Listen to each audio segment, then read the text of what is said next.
लग्न झाला होता त्यांच्या परवानगी आलो. हो समजलं. मॅडमला कॉल करते मी. उसका पूरा मुंह फटा हो जाता है और वो वहाँ से चला जाता है। अब वहाँ से ही दूसरा लड़का दौड़ कर आता है और तब से चॉकलेट निकालना हॅलो होता है तो उसमें लाल मिर्च काय झालं? उसका मुंह मॅडम शाळेतल्या ना सहलीसाठी मुलं आली आहेत. हां ठीक आहे पाठवते ना. बहुत टेस्टी लगती है। फिर वो नीचे अपने दोस्त को देता है और लाल मिर्च मुलांना लक्ष द्या. आतमध्ये आजी आजोबा असतात त्यांना त्रास होईल असं काही वागायचं नाही. आपल्या गोडीला वेळाने सांगितलं तसं राहायचं. चला आतमध्ये. जैसे ही ये लड़का दौड़ कर आता है और नमस्कार गुरुजी. नमस्कार नमस्कार. आलात का सर्व? हो. चला तर मग तुमच्याशी बघूया. शेवंती काकू, वासंती काकू, तात्या बघा कोण आले आपल्याकडे. अरे बापरे, नागवड आली. आजी नाही तुमची कोणाची आहे ते बघा. म्हातारे आपली नसली म्हणून काय झाला, कोणाची तरी आहेच ना. आणि आपल्याला बघायला आलेत ना. याचा खूप झाला. अरे पोरांनो, तुमची नावं तरी काय? सर्वांनी नावं सांगा. गुरुजी तुमचं नाव यांना माहितीये का? नाही. मग तुम्ही आधी सांगा. नमस्कार आजी. नमस्कार आजोबा. मी माने मास्तर. या शाळेतील मुलांना आपल्या वृद्धाश्रमात आणलं आहे. आपला नको रे बनवू तुझा पण बघा इथं जाणून सोडून तुला. गप्प तात्या, काय पण नको म्हणू. ए वासंते, तात्याला फळ दे, तर तो गप्प बसला. गुरुजी माफी असावी.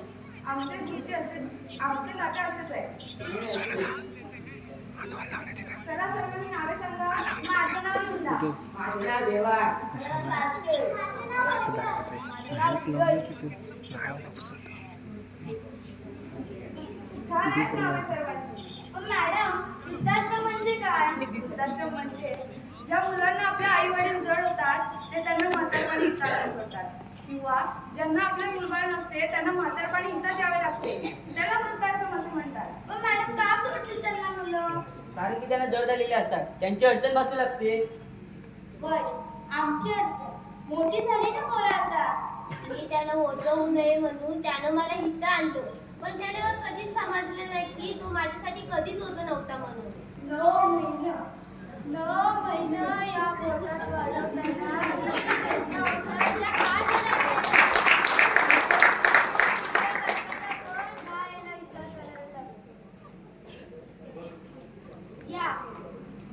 या हाताने सगळा केला. हाताची बोटा तोच हात धरून घराच्या बाहेर काढला. काय चूक होती आमची ह्याला जन्म देताना? आता रडताव कशाला? येणार आहे ते कोणी बघायला? आज पोरं आली म्हणून आला. मॅडम, आमची नावं विचारली पण आजीने आजोबांचं नाव पण सांगा. आमची नावं आणि आमची ओळख आम्ही तिथं विसरून आलेलो आहे. आता आमचा कैवारी हीच गोड गोड बोलणारी गोड बोले मॅडम. मी माझं कर्तव्य करते आणि मुलांनो तुम्हाला यांची नावेच हवेत ना. मी सांगते. ह्या वासंती वाघमारे, हे पांडुरंग घोडपडे आणि ह्या आमच्या शेवंती सुदामे. काय हे तर माझ्या आजीचं नाव आहे. आजीचं नाव? हो सर. हो गुरुजी. तू बोलते ते खरं आहे का वृंदा? हो मॅडम. आजी, तुमच्या मुलाचं नाव काय? आदव शिवराम सुदामे. काय हे तर माझ्या पप्पांचं नाव आहे. काय?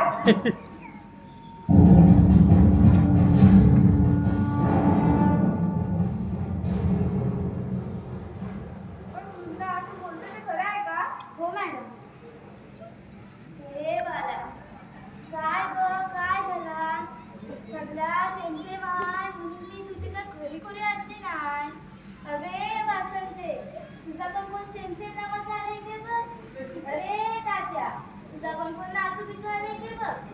अरे मॅडम, आता आमची औषधाची यल झाली. पोरांना आता पाठव.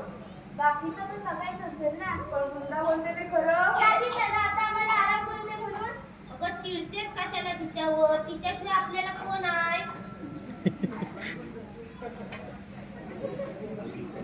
आम्ही निघतो मॅडम. चला मुलांना.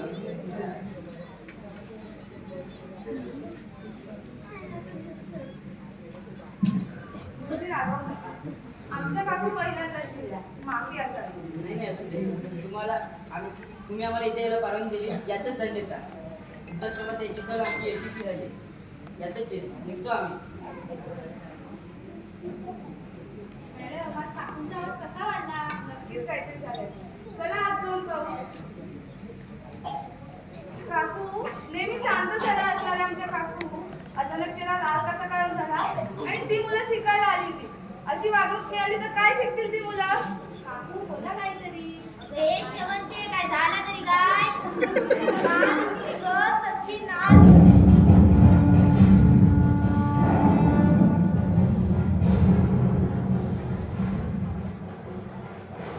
काकू, तुम्ही बोलताय ते खरं आहे का? आणि कशाच्या आधारावर तुमची नात होती असं सांगताय? सेम नावाची माणसं असतात या जगात. पोराच्या डोळ्याला पाणी गळाला ना, तर कालचा ठसकन होतो. त्याला उचकी लागली, भुंका लागल्या, ठसका गेला, का अंगात असा पाणी पाणी. आई मला हा आवाज, आई मला त्या आवाज, असं लागल्याशी तेव्हा देऊन टाकायची. तसं तेव्हा इकडून काठ करून पोराच्या मनाची भूक भागवायची. त्याचं डोलं, त्याचा नाक कसा तरी या नजरेसमोर तशीच्या तशी ही पोर होती. मॅडम नाव सेम नाही पण नायवर तीच होती हो. मग तेव्हा का नाही बोला, ओरडलात का? माझी पोर माझ्या डोळ्यासमोर असताना बाजार फुटायच्या आधी तिला डोळ्यासमोरनं जायला सांगितलं. नाही तर उगाच माझ्या पोराच्या संसारात माझं वाटणं पडायला नको. नाहीतर नातीला सांगून झालंय ना, आजच्या जगात काय वाटत होतं असं कौतुक ठेवत तिला. पण कटर व्हावं लागलं गं पोराच्या सांगतो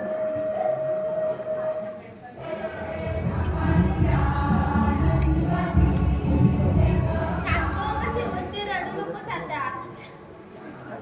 रडू नको आता, भाऊ नशिबाचं भोगायचे आहे. काकू तुम्ही ग्रेट आहात. तुमच्यामुळे तुमच्या मुलाच्या संसारात पुन्हा एकदा वेगळी कलाटणी लागायला नको. म्हणूनच तुम्ही तुमच्या नातीला जवळ घेऊ शकला नाही. काकू किती मोठं मन आहे हो तुमचं. कोळशाला दिवा हवा म्हणून नवस करतात, पण जेव्हा तोच दिवा व्यवस्थित न भेटता धुराने काळा होतो.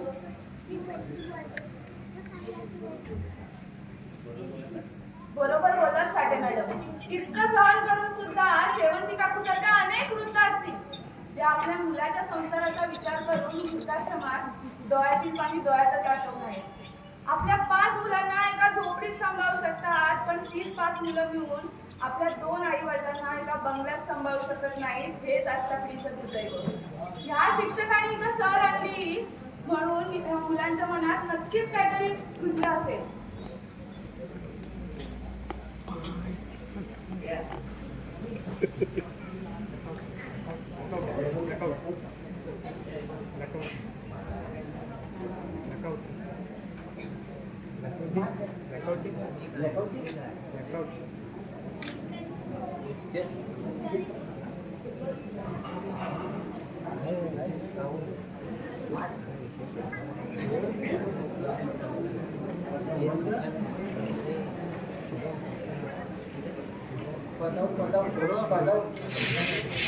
काय आवाज रे?